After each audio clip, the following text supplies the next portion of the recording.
Hello everyone, स्वागत करता हूं दोस्तों आप सभी का इनॉर्मस लर्निंग पे।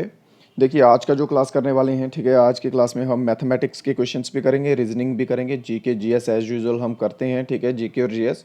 और आज की क्लास में कुछ क्वेश्चंस जो है वो मैथ्स के लिए हैं और कुछ क्वेश्चंस जो है वो रीजनिंग के भी लिए हैं, ठीक है। तो ये क्वेश्चंस जो हैं जीएसके के लिए गए हैं बुक के। तो उम्मीद करूंगा कि जितने भी जीके और जीएस के क्वेश्चन हैं उनमें से आपका कोई क्वेश्चन ना छूटे, वो सभी क्वेश्चन आपको आते हों, बिकॉज वो क्वेश्चन जो है मैं बहुत बार पढ़ा चुका हूँ ऑलरेडी, ठीक है। और अभी क्या है, अभी जो मेन चीज़ ऐड हुई है वो है मैथमेटिक्स और रीजनिंग, ठीक है। तो चलिए शुरू करते हैं आज का वीडियो।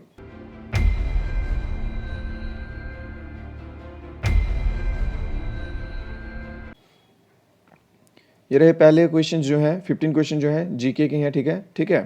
क्वेश्चन नंबर फर्स्ट जो है, आपको इनके आंसर बताते जाना है। उम्मीद करूंगा जीके जीएस के क्वेश्चन सिंपल क्वेश्चन हैं, कोई बच्चा इनको एक भी क्वेश्चन जो है वो इनमें से मिस ना हो, ठीक है, किसी बच्चे का भी। हाँ, Arvind Kejriwal is belong from which party. Arvind Kejriwal जो है वो किस पार्टी से बिलोंग करते हैं। ये सिंपल क्वेश्चन है, इनके ऊपर ज़्यादा टाइम नहीं दूंगा, ठीक है, बिकॉज बहुत बार इनकी ऑलरेडी प्रिपेयर करा चुका हूँ मैं आपको, ठीक है।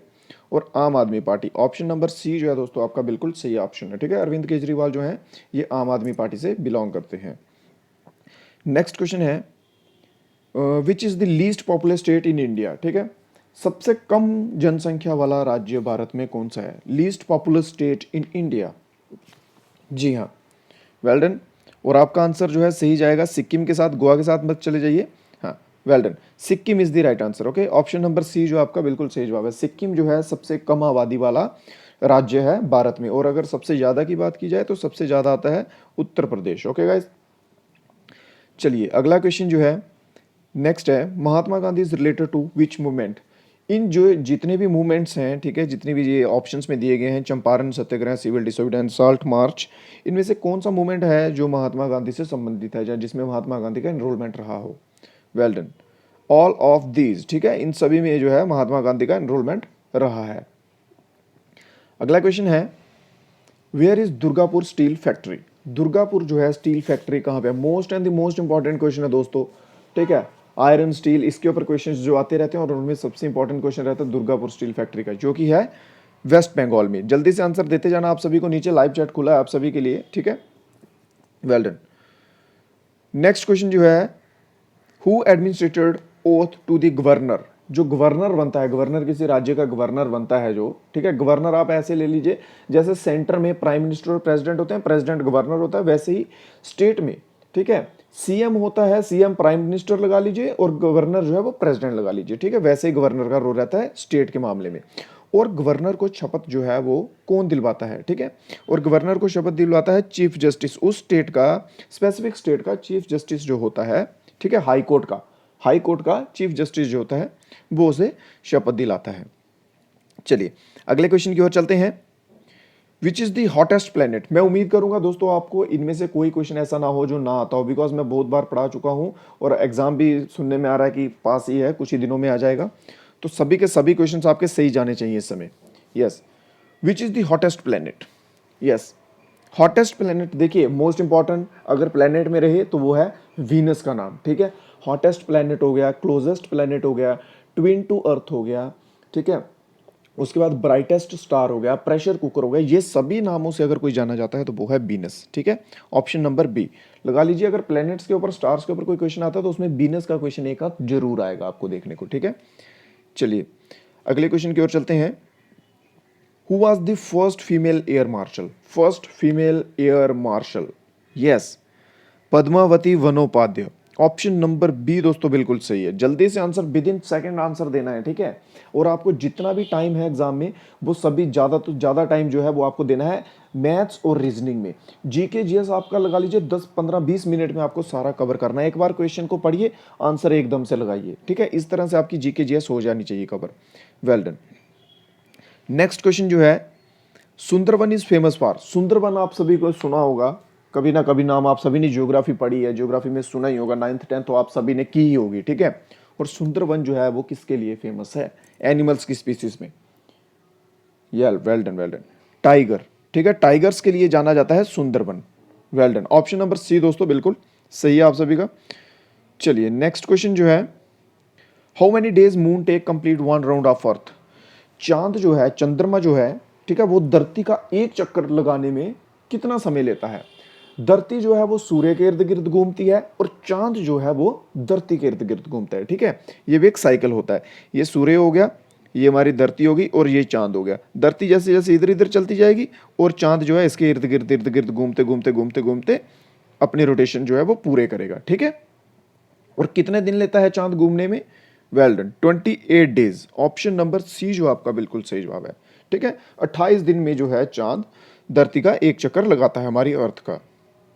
Indus civilisation, most of the most important question, ठीक है। सबसे पुरानी सभ्यता है। Well done, well done. Indus civilisation is urban civilisation. Option number A is the right answer. अगला क्वेश्चन है दोस्तों आपके लिए, largest sugar cane producing state और you can say sugar bowl of India, ठीक है। जहां तो largest sugar cane producing state कह लीजिए कि जहां पे गन्ने का उत्पादक जो है सबसे ज्यादा होता है, गन्ना जो है, ठीक है। और जहां आप ऐसे कह लीजिए कि जिसे चीनी की कटोरी कहा जाता है, ठीक है, वो कौन सी स्टेट है? वो है Uttar Pradesh. Uttar Pradesh is the right answer. Option number B जो है आपका बिल्कुल सही जवाब है। अगले क्वेश्चन की ओर चलते हैं। Rani Rampal is associated with which sports? Well done. कौन सा खेल खेलते थे रानी रामपाल और किस खेल से संबंधित थे, यूं कह लीजिए आप? Well done. रानी रामपाल जो हैं ये हॉकी से संबंधित हैं। Hockey is the right answer. Option number C is the right answer. अगला क्वेश्चन है आपके लिए, who have power to dissolve legislative assembly?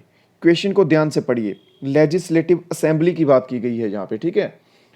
कुछ असेंबलीज जो है वो, कुछ जो पद हैं वो स्टेट में होते हैं, कुछ सेंटर के लिए होते हैं। लोकसभा राज्यसभा सेंटर के बेस पे होता है, ठीक है। लेजिस्लेटिव असेंबली जो है स्टेट के बेस पे होती है, ठीक है गाइज। तो इसको कौन जो है वो डिसॉल्व कर सकता है? मैंने आपको पीछे क्वेश्चन में बताया, जैसे गवर्नर को प्रेसिडेंट के साथ कंपेयर करके और प्राइम मिनिस्टर को सीएम के साथ कंपेयर करके। Well done. स्टेट में जो है, स्टेट में गवर्नर जो है वो कर सकता है, ठीक है, डिसॉल्व। और अगर सेंटर की बात की जाए, लोकसभा की बात की जाए, तो वो कर सकता है प्रेसिडेंट, ठीक है। राज्यसभा जो है ये एक परमानेंट बॉडी है, इसको कोई डिसॉल्व नहीं कर सकता। चलिए अगले क्वेश्चन की ओर चलते हैं। India shares longest boundary with which country? India जो है, भारत जो है हमारा, ये किस देश के साथ अपना सबसे बड़ा बॉर्डर जो है वो कंप्लीट करता है? देखिए जितनी भी सीरीज लाऊंगा ना, अभी मैं जो एसके बुक है आपका सैंपल पेपर है उसके ऊपर की पूरी आपको रिवीजन करवाऊंगा जल्दी से, अब एकदम से, ठीक है। और उसमें जीके जीएस लूंगा, वहीं से जीके जीएस तो आपको मैंने अच्छे से सारी कवर करवा दी है, उम्मीद करूंगा उसमें कोई डाउट ना रहे। और अभी मैथ्स और रीजनिंग के क्वेश्चन भी लेता जाऊंगा, ठीक है। 50-50 क्वेश्चन करके आपको ऐसे करवाता जाऊंगा अभी एकदम से। Well done. देखिए सबसे बड़ा जो बॉर्डर है वो बांग्लादेश के साथ शेयर करता है इंडिया अपना, दूसरे नंबर पे। और अगर सबसे छोटे की बात की जाए, सबसे छोटा करता है अफगानिस्तान के साथ, ठीक है। पहले नंबर पे बांग्लादेश और 7वें नंबर पे अफगानिस्तान। बांग्लादेश, पाकिस्तान, चाइना, भूटान, नेपाल, म्यांमार और लास्ट में अफगानिस्तान। ये कंट्रीज हैं, ये सीक्वेंस वाइज बोली है मैंने, अगर आप लिखना चाहें लिख सकते हैं, सीक्वेंस वाइज बोली है जिन जिनके साथ बॉर्डर जो है इंडिया शेयर करता है अपना, ठीक है। चलिए नेक्स्ट है, Kolkata is situated on the bank of which river? Kolkata आप सभी ने नाम सुना होगा, जरूर सुना होगा। Well done. कोलकाता जो है वो किस नदी के किनारे स्थित है? रिवर्स के ऊपर क्वेश्चंस मिलेंगे आपको, ठीक है। खेलों से संबंधित क्वेश्चंस मिलेंगे आपको। Well done. ये जो कुछ टॉपिक्स है ना जो ज़्यादातर पूछे जाते हैं, जो आप हर सैंपल पेपर उठा के देखिए, उसमें एक तो एक क्वेश्चन जरूर होगा, उनको जरूर से कवर करें, ठीक है। Well done. हुगली रिवर और you can say Bhagirathi river, ठीक है। ऑप्शन नंबर बी जो आपका बिल्कुल सही जवाब है। चलिए ये जीके के हो गए, अब जीएस के क्वेश्चंस देख लें थोड़े से, ठीक है। 15 क्वेश्चन है, 15 मार्क्स के। और लास्ट में आप सभी ने एनालिटिक्स बताना अपना मुझे कमेंट बॉक्स में कमेंट करके कि हाँ इतने क्वेश्चन जो हैं इतने में से ठीक हुए हैं और कितने आपके रह गए हैं और कितनी आपको इंप्रूवमेंट की जरूरत है, ठीक है। चलिए, air is a, what is air? Air is a mixture, compound, solution या फिर फ्लूइड है, ठीक है। और एयर जो है वो मिक्सचर होता है। ऑप्शन नंबर ए जो आपका बिल्कुल सही जवाब। अगले क्वेश्चन की ओर चलते हैं। What will be the unit of pressure? Pressure जो होता है उसकी यूनिट क्या होती है? प्रेशर की इकाई क्या होती है, यूं कहिए, ठीक है। हिंदी वाले बच्चों को कोई प्रॉब्लम तो नहीं हो रहा, समझ आ रहा मैं बोल जो रहा हूं? मेन चीज है वो जो मैं बोल रहा हूं, ठीक है, वो आपको समझ आना चाहिए बस। Well done. कितना पढ़ाऊं, कम पढ़ाऊं, ज्यादा पढ़ाऊं, दैट डजंट मैटर, वो मैटर नहीं करेगा। जो आपको पढ़ाऊं वो आपको समझ आना चाहिए, ए टू जी, वो मैटर करेगा, ठीक है। ओके। और क्या यूनिट होती है इसकी? होती है पास्कल, ठीक है। इकाई होती है प्रेशर की pascal. Option A is the right answer. अगला क्वेश्चन है, lens used for sightedness. For sightedness होता है दूर की, जिसकी दूर की नजर खराब होगी, ठीक है। माइओपिया, हाइपरमाइट्रोपिया सुना होगा आपने, नाइन्थ में पढ़ा होगा, ठीक है, साइंस में। हाँ देखिए, फार साइडनेस होता है जिसकी दूर की नजर खराब हो, ठीक है, जिसकी दूर की नजर खराब होगी उसको कौन सा लेंस जो है वो लगेगा, चश्मे में उसके कौन सा लेंस लगेगा। देखिए ध्यान से सुन लीजिए इस बात को, अगर दूर की नजर खराब होगी, ठीक है, फार अगर दूर की खराब होगी तो कन्वेक्स लगेगा, अगर पास की खराब होगी तो कनकेव लगेगा, ठीक है। और एक और क्वेश्चन पूछा जाता है मिरर के रिलेटेड, कि जो हम गाड़ियां चलाते हैं उनमें कौन सा मिरर जो है यूज होता है। इसका आंसर आप सभी को कमेंट बॉक्स में बताना अगर मालूम है तो, नहीं तो मैं पिन कर दूंगा। चलिए अगले क्वेश्चन की ओर चलते हैं। What is the SI unit of resistance. Resistance की इकाई क्या है, ठीक है, रेसिस्टेंस होता है किसी चीज को रोकना, बिल्कुल, रेसिस्टेंस की इकाई है ohm. Option number D, ohm is the right answer. Next question है, ये क्वेश्चन सभी मैं मानता हूं कि आपके लिए ऐसे हो जाने चाहिए कि ये आपने 10-10 बार देख लिए हुए हैं, ठीक है, एक क्वेश्चन ना छूटे, बिकॉज कहां से डालेंगे वो, 10th बेस पे है, इससे बाहर नहीं जाएगा। 10th बेस पे है तो 10th बेस पे ही आपको आएंगे, ठीक है। हाँ, एक्सप्लोजिव क्या है इनमें, ठीक है, एक्सप्लोजिव जिससे एक्सप्लोजन हो सकता है, धमाका जिसे कह सकते हैं आप, फट सकता है जो, ये टीएनटी और टीएनबी ये दोनों एक्सप्लोजिव हैं। ऑप्शन नंबर बी के साथ चलिए, सी के साथ सॉरी, बोथ और एक्सप्लोजिव। अगला क्वेश्चन है, main function of xylem in plant. Xylem in plant, xylem जो है उसका पौधों में क्या काम होता है, ठीक है। अगर प्लांट्स की बात की जाए इसमें दो चीजें आती हैं, एक आती है जाइलम, दूसरा आता है फ्लोएम, ठीक है, ये दो आती हैं। ऑप्शंस पढ़िए, transportation of water, food, minerals और कार्बन डाइऑक्साइड, ठीक है। और देखिए ये दो ही मेन आएंगे, एक आएगा जाइलम, एक आएगा फ्लोएम। जाइलम जो होता है, जाइलम जल, जाइलम जल, कर पा रहे हैं आप इसको इंटरलेट कर सकते हैं, ठीक है, कोरिलेट कर पा रहे हैं एक चीज को, जाइलम जल, ठीक है, जल, जाइलम जो है ये पानी की सप्लाई करता है, और फ्लोएम फूड, फ्लोएम, ठीक है, कर पा रहे हैं, फ्लोएम जो है वो खाने की करता है, ठीक है। आगे से उम्मीद करूंगा इन क्वेश्चंस में पजल ना हो, जाइलम फ्लोएम आपको पता है और आपको ये नहीं पता कि कौन सा किसमें जो है अपनी भूमिका निभा रहा है। जाइलम जल, फ्लोएम फूड, ठीक है, खाने और पानी की, और इसका आंसर जो है वो ऑप्शन ए रहेगा, transportation of water. Well done. अगला क्वेश्चन आपके लिए, what is the chemical symbol of gold. Chemical symbol of gold, gold का केमिकल सिंबल जो है वो क्या है। A U is the right answer, option number A, simple question. Next question जो है, velocity of sound is maximum in which substance. velocity of sound, sound की जो velocity है वो सबसे ज्यादा जो है मैक्सिमम, ठीक है, मैक्सिमम जो है वो किस में होती है, सॉलिड में होती है या लिक्विड तरल में होती है, गैस में होती है, वाटर, ठीक है, वाटर लिक्विड एक ही स्टेज में आ जाएंगे, ठीक है। हाँ तो मैं आपको बता दूं, देखिए सबसे ज्यादा जो है वो होती है सॉलिड में। इस क्वेश्चन का आंसर है ऑप्शन नंबर ए, सॉलिड के बाद होती है लिक्विड में, लिक्विड के बाद होती है, कम कम बता रहा हूं, ठीक है, सबसे ज्यादा सॉलिड में, उससे कम लिक्विड, उससे कम गैस और उससे कम वैक्यूम। वैक्यूम होता है जहां पे हवा बिल्कुल भी नहीं होती, ठीक है। चलिए नेक्स्ट क्वेश्चन है, who discovered cell in human body. आप सभी को मालूम है हमारी बॉडी जो है वो सेल से बनी हुई है, ठीक है, और ह्यूमन बॉडी में सेल जो है ये किसने डिस्कवर किया था। ऑप्शंस आपके सामने हैं और इसका सही आंसर जाएगा रॉबर्ट हुक के साथ, ठीक है। ज़्यादा टाइम ना देते हुए इन क्वेश्चंस को, बिकॉज आपको टारगेट एक रख के चलना है एग्जाम में कि जल्दी से जल्दी जो है आपको जीके जीएस का पोर्शन निपटाना है। 30 क्वेश्चन होते हैं, जल्दी से जल्दी 30 क्वेश्चन को ज़्यादा से ज़्यादा 20 मिनट भी ना दें, मैं कह रहा हूँ, ठीक है, 20 मिनट दीजिए और 40 मिनट जो है वो आप मैथ्स को और रीजनिंग को दीजिए, जिनमें आपको डाउट्स रह सकते हैं, जिनमें आपको क्लियरेंस में प्रॉब्लम हो सकती है, ठीक है, उनको टाइम दीजिए और वो सबसे अच्छे से कीजिए पोर्शन दोनों। चलिए अगला क्वेश्चन है, which is the longest bone in human body. Femur is the right answer, जांग की जो हड्डी होती है, ठीक है, ये सबसे बड़ी बोन होती है ह्यूमन बॉडी में। नेक्स्ट है, device used for converting AC into DC. AC होता है अल्टरनेट करंट, डीसी होता है डायरेक्ट करंट, ठीक है, ये दो टाइप के करंट होते हैं, ठीक है। कई बार आपने सुना होगा कि कुछ करंट्स होते हैं वो आपको ऐसे टच करोगे ना, ऐसे किसी वायर को टच कर लोगे, वो आपको करंट लगेगा, फिर आपका हाथ पीछे को आ जाएगा, ठीक है, करंट लगता है आपका हाथ पीछे को आ जाता है, ठीक है, वो होता है अल्टरनेट करंट, ठीक है, जिसमें आप छूट जाते हैं खुद ही। और एक होता है डायरेक्ट करंट, जिसको आपके एक बार हाथ लग गया और आप चिपक ही जाओगे उसके साथ, वो छूटने का कोई चांस ही नहीं है, वो होता है डायरेक्ट, ठीक है। ये इन दोनों में डिफरेंस है, समझ आ गया, अल्टरनेट और डायरेक्ट करंट में, ठीक है। हाँ तो इसको कन्वर्ट कौन करता है, इसको कन्वर्ट करता है रेक्टिफायर, ऑप्शन बी जो आपका बिल्कुल सही जवाब है। चलिए नेक्स्ट क्वेश्चन है, eukaryotic cells have but prokaryotic don't have, ठीक है। दो टाइप्स के ये सेल्स हैं, ठीक है, एक यूकैरियोटिक सेल्स होते हैं और एक प्रोकैरियोटिक सेल्स होते हैं। ऐसी क्या चीज़ है जो यूकैरियोटिक सेल्स के पास होती है बट प्रोकैरियोटिक सेल्स के पास नहीं होती है, और वो होता है न्यूक्लियस, ठीक है। Option number A is the right answer. चलिए अगला क्वेश्चन है हमारा, हाँ, base unit of SI system, कितने यूनिट्स होते हैं, कितने बेस यूनिट होते हैं एसआई सिस्टम के, एसआई इकाई जो बोलते हैं ना आप, ठीक है। हाँ, एसआई की इकाई के कितने बेस यूनिट होते हैं, और वो होते हैं 7। ऑप्शन नंबर सी जो आपका बिल्कुल सही जवाब है। चलिए दोस्तों अब आगे आ चुके हैं मैथमेटिक्स के क्वेश्चंस, ठीक है। और नोटबुक उम्मीद कर रहा हूँ आप सभी ने ली हो, और साथ साथ में करते जाना है और अपनी स्पीड भी चेक करनी है। ये बुक से ही लिए गए क्वेश्चंस हैं सारे, ठीक है। पहले आपको इनको कवर करवा देता हूँ, फिर जब ये बेसिक लेवल आपका कंप्लीट हो जाता है मेरी तरफ से, फिर धीरे धीरे टाइम के साथ आगे बढ़ते जाएंगे।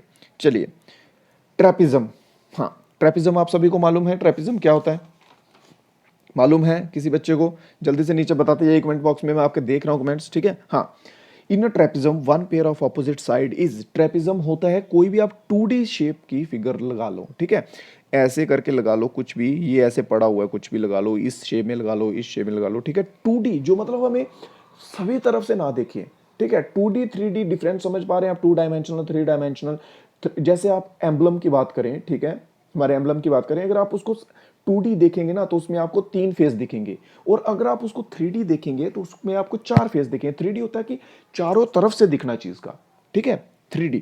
तो जो ट्रेपिज्म का वन पेयर होता है उसका ऑपोजिट साइड जो होती है वो उसके बिल्कुल पैरेलल होती है, ठीक है, बिल्कुल पैरेलल होती है। हाँ, और ट्रेपिज्म की निशानी क्या है कि इसकी चारों लाइनें जो होती हैं वो स्ट्रेट होती हैं, ठीक है। चलिए नेक्स्ट क्वेश्चन के ऊपर चलते हैं। क्वेश्चन देखिए दोस्तों, कोई भी ऐसा नहीं बचना चाहिए जो आपको समझ ना आए, ठीक है। मैं उम्मीद करूंगा कि इस तरह से आपको समझाऊं कि हर क्वेश्चन आपको आसानी से समझ आए, और उसके बावजूद भी अगर कुछ आपको समझ नहीं आता, डाउट रह जाता है, नीचे सोशल हैंडल है, इंस्टाग्राम पे आप कॉन्टैक्ट कर सकते हैं या टेलीग्राम पे मैसेज कर दीजिए, मैं आपको आपकी प्रॉब्लम जो है वो सॉल्व करूंगा, ठीक है। हाँ, डिपार्चर टाइम ऑफ बस इज 21, ठीक है, what does it mean? Time है, सिंपल क्वेश्चन है, ये 9 AM आएगा, 9 PM आएगा, 10 क्या है, ठीक है, ये होता है 9 PM। 21 बजते हैं, 24 घंटे होते हैं पूरे, एक से शुरू कीजिए पहले से, 21 जब बजेंगे तब कितना बज रहे होंगे, ठीक है, घड़ी पे, और वो हो रहे होंगे शाम के, रात के 9 बज रहे होंगे, ठीक है। ऑप्शन नंबर बी जो आपका बिल्कुल सही आंसर है, इसमें सिंपल कॉमन थिंकिंग के क्वेश्चन हैं ये। हाँ, सिंपलेस्ट फॉर्म ऑफ 15/25, 15/25 को सिंपलेस्ट फॉर्म में कन्वर्ट कीजिए। सिंपलेस्ट फॉर्म में कन्वर्ट करने का कुछ नहीं है। देखिए अभी जो है ये फर्स्ट में टाइप ला रहा हूँ, ठीक है, पहले बोर्ड पे कराता था मैथ्स के, अभी बाहर हूँ कॉलेज में तो बोर्ड पे नहीं करवा पा रहा, इसलिए फ़ोन पे करवा रहा हूँ, थोड़ी प्रॉब्लम हो सकती है लिखने वगैरह में, सो थोड़ा सा कॉम्प्रोमाइज़ कीजिए, धीरे धीरे क्वेश्चन का लेवल जो है वो भी अप करेंगे, ठीक है। इसको सिंपली कट करना है आपको, ज़्यादा कुछ नहीं है, 5 और 5 3 इजिकल्स टू 3/5, ठीक है। आपका ऑप्शन नंबर ए जो आपका आंसर रहने वाला है इसमें। आगे आगे और थोड़े से अप किए हैं क्वेश्चंस। हाँ देखिए, टाइम वर्क के क्वेश्चंस जो हैं दोस्तों ये आते ही आते हैं, ठीक है।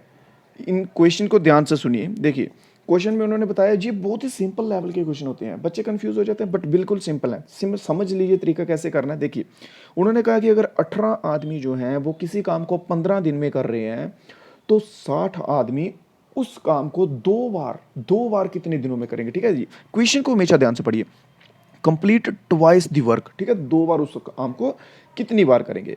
इस क्वेश्चन को करने का सिंपल सा बेसिक फार्मूला क्या है कि पहले लिख लीजिए फर्स्ट डे का, ठीक है, मैन 1 डे के और इनटू वर्क 1 डे का, ठीक है, proportional to man second day के इनटू वर्क सेकंड डे का, ठीक है। और ये क्या है, मैन फर्स्ट डे क्या है 18 इंटू 15, ठीक है, प्रोपोर्शनली मैन कितने दिए हैं दूसरी बार में नेक्स्ट काम के लिए, उसमें दिए हैं 60 बंदे, ठीक है। और कितना काम कर रहे हैं वो हमें निकालना है, कितने दिनों में काम करेंगे, मतलब डेज निकालने हैं, ठीक है। इधर आप डे लिख लीजिए या वर्क लिख लीजिए, वो हमें निकालने हैं, इसको एक्स मान लीजिए, ठीक है। और हमें अभी फाइंड क्या करना है, एक्स करना है फाइंड। अभी हमारे सामने कंडीशन कैसे बन गई, 18 इंटू 15 प्रोपोर्शनली 60 इंटू एक्स, ठीक है। हमें ये जो एक्स है ये हमें अभी फाइंड करना है, ठीक है, ये एक्स ये हमें फाइंड करना है अभी। चलिए एक्स को रखिए इधर, तो इसको अगर हम इधर रखेंगे तो ये सामने वाला जो मल्टीप्लाई होगा और ये जो है ये डिवाइड होगा, ठीक है। 60 जो इधर मल्टीप्लाई हो रहा है इधर जाके डिवाइड हो जाएगा, समझ रहे हैं, इजिकल्स टू एक्स आ जाएगा। अगर हम इसको ऐसे लिख लें 18 इंटू 15 अपॉन 60, तो क्या गलत किया, सही है ना, ठीक है। और अब इसकी करनी है काट चाट, ठीक है। सीधा 4 से कट जाएगा, ये सीधा 15 4 15 चौक 60 आता है, ठीक है। ये सीधा सिंपली कट गया, इसमें ज़्यादा कोई टेंशन नहीं, समझ आ रहा है इतना सा, ठीक है। अब इसके आगे क्या करना है, इसके आगे हमारे पास टर्म क्या बची है, 18/4 ये बचा है इसके आगे हमारे पास, ठीक है। अब इसको काट लीजिए, ये आंसर आया 4.5, 4 4 16, ठीक है। पीछे 4 बचा, ऊपर पॉइंट लगाया, मैं साइड पे नोटबुक पे कर रहा हूँ, ठीक है, इधर ज़्यादा नहीं कर सकता। 4 आया, पॉइंट लगा ऊपर, ठीक है, ऊपर सॉरी 2 आया, पीछे 2 बचा, पॉइंट लगा ऊपर, ठीक है, और पॉइंट का 0 4 5 20 4.5 आ गया। ये तो आ गया कि भाई जो एक काम जो है वो करेंगे, ठीक है। उन्होंने पूछा कि ट्वाइस कितने दिनों में करेंगे, तो इसको सिंपली 2 के साथ मल्टीप्लाई कर लो, ठीक है। ट्वाइस का पूछा उन्होंने, तो इसको 2 के साथ मल्टीप्लाई कर लो, तो आपका आंसर बैठ जाएगा 4.5 into 2, 9 is the right answer. Option number C जो आपका सही जवाब रहेगा। बस आपको ये फार्मूला देखना है, ठीक है। ये जो है ना मेन चीज़ है आपकी ये, अगर आपने ये सेट कर लिया तो आपका क्वेश्चन निकल जाएगा, आपको कोई इशू नहीं रहेगा इसमें। उम्मीद करता हूँ समझ आ गया हो। चलिए 360 डिग्री एंगल को क्या कहते हैं, 360 डिग्री एंगल को क्या कहते हैं। कंप्लीट एंगल होता है वो, एक्यूट एंगल होता है, राइट एंगल होता है, या ग्रेटर एंगल होता है, ठीक है। देखिए 360 जो है ये कंप्लीट एंगल होता है। दोस्तों बेसिक्स भी जरूरी है, इसलिए मैं बेसिक पहले कवर करवाता हूँ, ठीक है। 360 जो है उसे कंप्लीट एंगल कहते हैं। एक्यूट कौन सा होता है, जो 90 से डिग्री नीचे हो, या कह लीजिए 60 डिग्री तक, ठीक है, वो होते हैं acute angle. Right angle 90 degree का एंगल। चलिए अगला क्वेश्चन जो है हमारा, total surface area of a cuboid, cuboid निकालने का, क्यूबाइड के टोटल सरफेस एरिया निकालने का क्या फार्मूला होता है। सिंपल फार्मूला पूछा गया है, इसमें फार्मूले भी पूछते हैं। ये क्वेश्चन जो है एसके की बुक से लिए गए हैं, मैं आपको पहले बता रहा हूँ, ठीक है। हाँ, surface area of a cuboid निकालने का फार्मूला होता है 2 into L into V into H, ठीक है, बीच में plus, length into breadth plus breadth into height plus height into length, ठीक है। क्यूबाइड किस शेप का होता है, ठीक है, पता तो होगा आप सभी को। Yes, this one is cube, okay. चलिए नेक्स्ट क्वेश्चन जो है, what will be the average of this number. Average के क्वेश्चंस भी आपको देखने को मिलेंगे, बिकॉज 10th बेस में तो एवरेज के क्वेश्चंस आपको आएंगे ही आएंगे, ठीक है। और इनकी एवरेज निकालनी कैसे है, एवरेज निकालने का क्या फार्मूला होता है, आप सभी को उम्मीद करता हूँ मालूम हो, नहीं मालूम हो तो सुनिए। एवरेज निकालने का फार्मूला होता है, ये जितने नंबर दिए ना, इन सभी का सम प्लस करना इन सभी को, और डिवाइड करना है जितने ये टोटल नंबर होंगे। Sum of this number divided by total number, ठीक है। लिख लीजिए भाई इनको, ठीक है। 30 प्लस 40 प्लस 50, जल्दी जल्दी करते जाइए, मैं देखता हूँ मेरे करने से पहले कौन करता है, ठीक है। 60 प्लस 70, ये इन्होंने नंबर दिए हैं। अब इसको डिवाइड करना है कितने नंबरों के साथ, गिनिए कितने हैं, 1 2 3 4 5, 5 इस तरह नीचे लिख दीजिए, ठीक है। अब इनका प्लस कीजिए, जल्दी से कीजिए, 7 3 100 200 250, 250 आ गया, 250/5, ठीक है। काटिए इसको, 50 के साथ कटेगा, और 50 जो है वो आपका आंसर रहेगा। Option number C is the right answer, ठीक है। अगर आपको इन टाइप के क्वेश्चंस जो है वो आ रहे हैं, इजीली आ रहे हैं, लेवल अप करने की ज़रूरत है, तो भी आप बता सकते हैं, ठीक है। बिकॉज मुझे लग रहा है ये बेसिक क्वेश्चंस हैं, और बेसिक आप सभी को क्लियर होने ही चाहिए। नेक्स्ट क्वेश्चन है, what is the angle between two side in an equilateral side.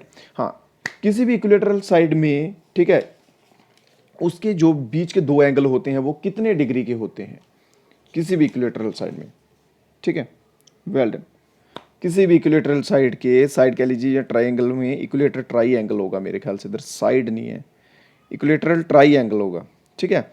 इस तरह से होता है, ठीक है। इसका पर एंगल पूछा है कि हर जो एंगल है वो कितना होगा, और इसके सभी एंगल्स जो है वो 60 डिग्री के बैठते हैं, ठीक है। ऑप्शन बी जो है सही आंसर है। इक्विलेटर ट्राई एंगल या इक्विलेटरल साइड आ जाए तो उसमें 60 डिग्री एंगल जो है वो बैठता है, ठीक है, हर साइड में। नेक्स्ट क्वेश्चन है, what is the square root of this number. देखिए जो आपके दो टर्म्स वाले, 2 डिजिट वाले स्क्वायर रूट थे, वो मैंने आपको निकालना सिखाए हुए हैं ऑलरेडी, ठीक है। विद इन सेकेंड आप 2 डिजिट के स्क्वायर रूट निकाल सकते हो। बट अब ये क्वेश्चन पूछा है, इन क्वेश्चन में देखिए, इस क्वेश्चन को निकालने के तरीके होते हैं दो, एक होता है डायरेक्ट ऑप्शन से निकालने का, और दूसरा होता है डिवीजन मेथड से, ठीक है। डिवीजन मेथड होता है, डिवीजन मेथड जो है दोस्तों वो लॉन्ग मेथड होता है, उसमें आपका 1-1.5 मिनट लग जाएगा आराम से निकालने में, ठीक है। 1-1.5 मिनट आराम से लगेगा। अगर जल्दी निकालना तो उसके लिए बहुत प्रैक्टिस चाहिए, ठीक है। सो मैं आपको सिंपल एक चीज़ बताता हूँ, सिंपल एक चीज़ बताता हूँ, ध्यान से सुनिए। इनको निकालने के लिए सबसे पहले क्या देखिए, आप यूनिट डिजिट देखिए। यूनिट डिजिट होती है सबसे लास्ट की डिजिट, ठीक है। यूनिट डिजिट देखिए कौन सी है, स्क्वायर पूछा ना इन्होंने, तो मतलब इनमें से किसी का स्क्वायर है ये, ठीक है। यूनिट डिजिट देखिए, सबसे पहले निशानी बता रहा हूँ, लास्ट में 4 है, तो 4 किसकी यूनिट डिजिट बैठेगी, किसका स्क्वायर बैठेगा, 8 का स्क्वायर बैठेगा। 8 का स्क्वायर क्या होता है, 64, ठीक है। इसकी यूनिट डिजिट बैठेगी ये, ठीक है। तो मतलब यूं कह लीजिए कि 5 वाला तो आंसर हो ही नहीं सकता, 504 हो ही नहीं सकता, ठीक है। आंसर होगा इन्हीं तीन में से, 608 में से, 908 में से, या 708 में से, इन तीन में से कोई आंसर हो सकता है, ठीक है। तो अब इन तीनों को कैसे करना है, ऐसा भी नहीं है कि तीनों को एक एक करके करना, नहीं, ठीक है, ऐसा भी नहीं है। इन तीनों को एक एक करके भी करने की जरूरत नहीं है। अब देख लीजिए इनके तीनों के मिडिल का कौन सा, मिडिल वाले से मिडिल वाले का स्क्वायर रूट निकाल लीजिए एक बार करके। अगर उसका स्क्वायर रूट जो है इस टर्म से ज़्यादा आता है, ठीक है, इस टर्म से ज़्यादा आता है, तो इस टर्म से ज़्यादा आता है तो मतलब इसका आंसर जो है वो कम वाला है, 608 आएगा। अगर इसका कम आता है, ठीक है, कम आता है, तो इसका आंसर जो है 908 आएगा, ठीक है। तो 708 का निकाल लीजिए, निकालिए जल्दी से, मैं भी इधर निकालता हूँ नोटबुक पे, हाँ जल्दी से 708 का निकालिए, वेल डन। कितना टाइम ले रहे हैं, जल्दी से जितना जल्दी हो सकता है निकालिए, नीचे बताइए आंसर कितना आता है आपका। हाँ मेरा निकल गया है, देखिए 708 का जो है यो इससे कम आ रहा है, ठीक है, इससे लेस देन है, तो मतलब इसका आंसर जो है वो 908 होगा, ये श्योरिटी है। आप 908 का निकाल के देख लीजिए, 908 का आंसर ये सही बैठेगा, ये जो स्क्वायर रूट है ये 908 का बैठेगा। यानी मैं आपको बेसिक चीज़ बताई है, ठीक है, टाइम सेविंग के लिए। सबसे पहले यूनिट डिजिट देख लीजिए, फिर उसके बाद जो ऑप्शन नहीं बैठता वो उसको डिलीट कर दीजिए, कट कर दीजिए, फिर उनके मिडल का देख लीजिए कौन सा है, फिर उस हिसाब से कर लीजिए। सिंपल, एक का आपको निकालना है, बस एक का निकालना है, अगले का निकल जाएगा खुद ही। चलिए नेक्स्ट क्वेश्चन जो है, हाँ एक्सप्रेस, ये क्वेश्चन कोई बच्चा निकाल के बताए मेरे को जल्दी से, 1 मिनट का टाइम देता हूँ, 1 मिनट के अंदर अगर कोई बच्चा मेरे को ये क्वेश्चन निकाल के बताए तो मैं उसको मानूँ। वेल डन, नीचे मैं आपके आंसर देख रहा हूँ, कोई बच्चा बताए जल्दी। सिंपल क्वेश्चन है, 4 4 4 4 4 6 2 9, इसको सिंपलेस्ट फॉर्म में लिखना है, लोएस्ट टर्म इसकी सबसे क्या आ सकती है, मतलब काटना है इसको, इसको काट के दिखा दो भाई जल्दी से। बहुत देर से तैयारी कर रहे हो आप सब, बहुत देर से प्रैक्टिस कर रहे हो, 2 साल हो गए हैं, काट के दिखा दो इसको जल्दी से, जल्दी से। वेल डन, वेल डन,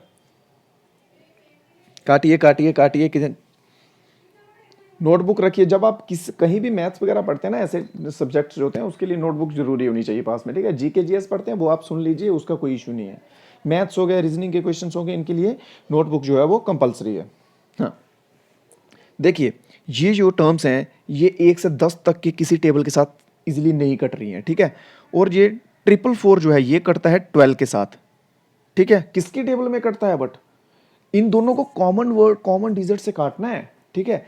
ये 12 के टेबल में कटेगा, ठीक है, और ये कटेगा 17 के टेबल में, और कॉमन डिजिट कौन सी है, 37 के साथ, ठीक है।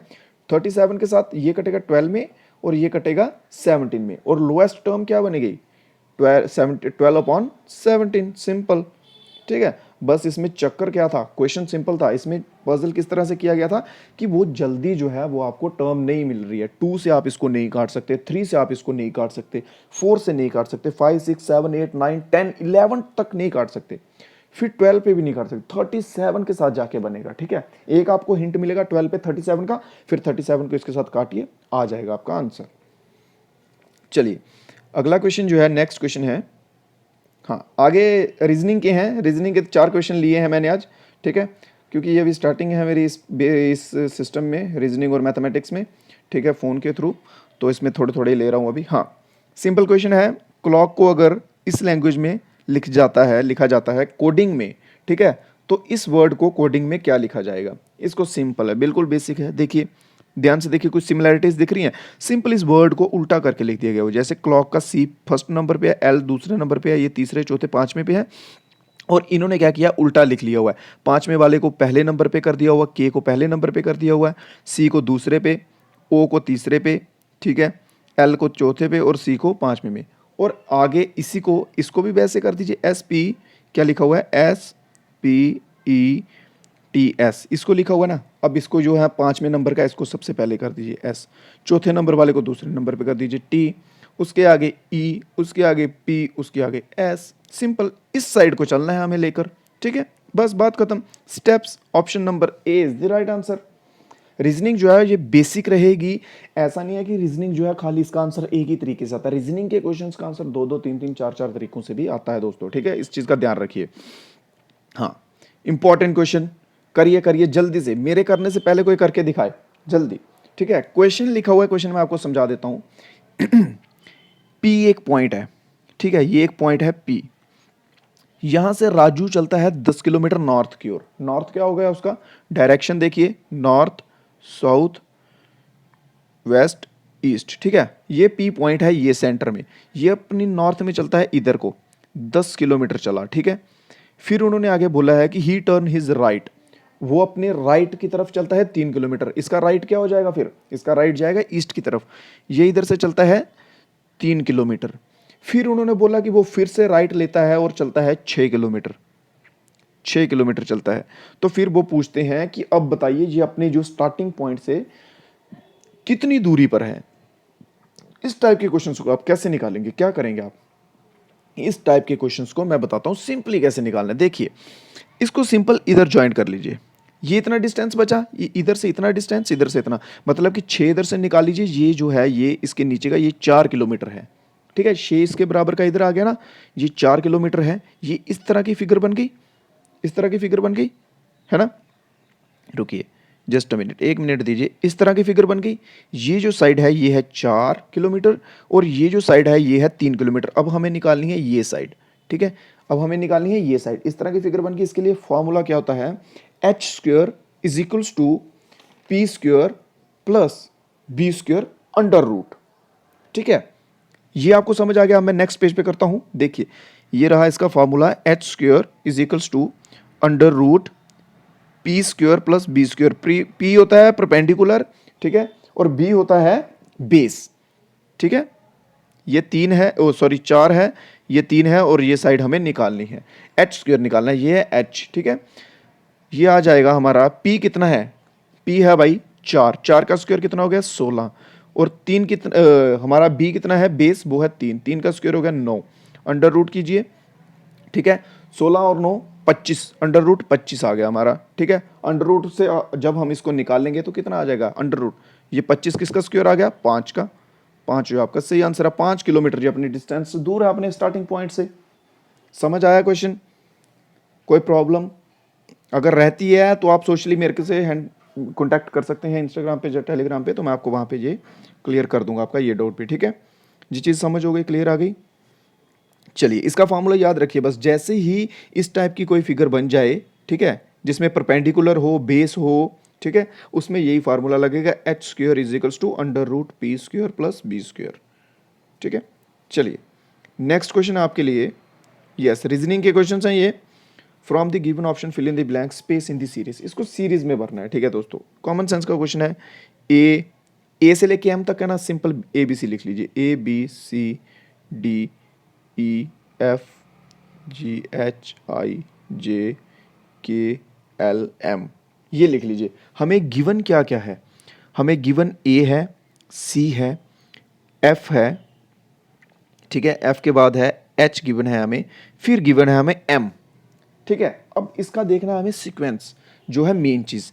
ए से सी के बीच में कितने का डिफरेंस है 1 का, सी से एफ के बीच में कितने का डिफरेंस है 2 का, ठीक है। फिर एफ से एच के बीच का कितने का डिफरेंस है 1 का, मतलब आप समझ गए 1 से 2 फिर 1 फिर 2 फिर 1, ऐसे सीरीज जो है वो चल रही है, ठीक है। फिर एच के आगे कितने का डिफरेंस होगा 2 का, आई जे का डिफरेंस होगा, ठीक है। आई जे आप छोड़ दीजिए, फिर उसके आगे क्या आता है के आता है, फिर इधर बैठेगा बीच में के, फिर के से एम और इसके बीच में 1 का डिफरेंस आ गया, तो आपका आंसर क्या जाएगा, आपका आंसर जाएगा के, ऑप्शन नंबर डी। समझ आया, सीक्वेंस देख रहे हैं आप, ए से सी के बीच में 1 का डिफरेंस है, सी से एफ के बीच में 2 का डिफरेंस है, एफ से एच के बीच में कितने का डिफरेंस है 1 का डिफरेंस है, फिर आगे जो एफ एच के आगे की जो हम सीरीज स्टार्ट करेंगे उसमें कितने का डिफरेंस होगा, उसमें 2 का रहेगा, एच के आगे आता है आई, फिर आता है जे, इन दोनों का डिफरेंस खत्म, जे के आगे क्या आएगा के बैठेगा बीच में, ठीक है, फिर हम इस चीज़ को सही है कि गलत है इसको देखने के लिए इसके आगे ए का डिफरेंस होना चाहिए, और ए के डिफरेंस में एल बैठ रहा है, तो अगला हमारा एम है। समझ गए क्वेश्चन को? नहीं, ठीक है, तो इसका आंसर जो है वो के रहेगा। चलिए नेक्स्ट है, इसमें से एक टर्म जो है वो गलत है। One term in number series is wrong. इनमें से कौन सी टर्म जो है वो गलत है? एक, जल्दी से बताइए। देखिए ये जो क्वेश्चन है ये भी थोड़ा कॉमन सेंस पे आएगा, ठीक है।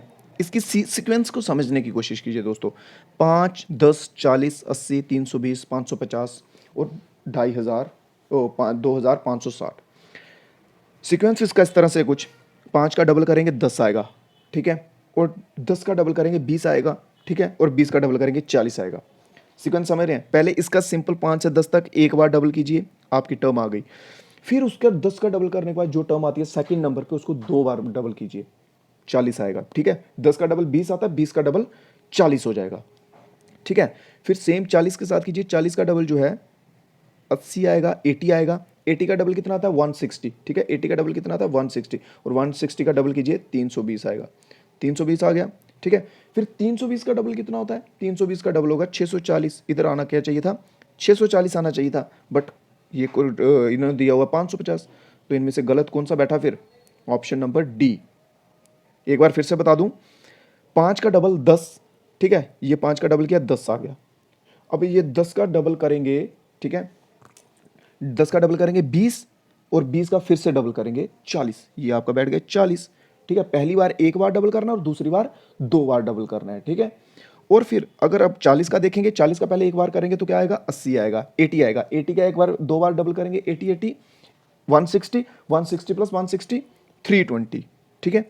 ये भी सीक्वेंस जहाँ तक ठीक है। अब 320 का सिंगल बार पहली बार डबल करेंगे तो कितना आएगा?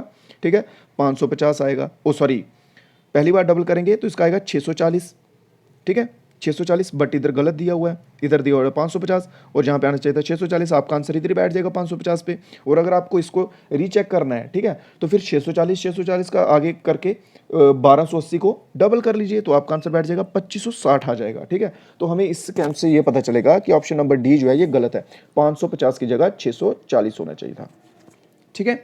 ऑप्शन नंबर डी जो है आपका गलत है। हाँ, सो दोस्तों आज के वीडियो में इतना ही। उम्मीद करता हूँ कि क्वेश्चंस ठीक लगे हों। अगर कुछ नहीं समझ आया हो तो आप जरूर पूछ सकते हैं, ठीक है। इंस्टाग्राम पे, टेलीग्राम पे कहीं भी पूछ लीजिए, आपको आंसर मिल जाएगा, डोंट वरी, ठीक है। सो इसी तरह से आगे हम सीरीज़ को जो है कंटिन्यू करेंगे। सो बहुत बहुत शुक्रिया हमारे साथ जुड़ने के लिए। जाते जाते वीडियो को लाइक कर जाइए, अगर आप नए हैं चैनल पर तो सब्सक्राइब कर जाइए और इसी तरह के वीडियोज़ के लिए। So thanks for watching, have a nice day. जय हिंद, जय भारत।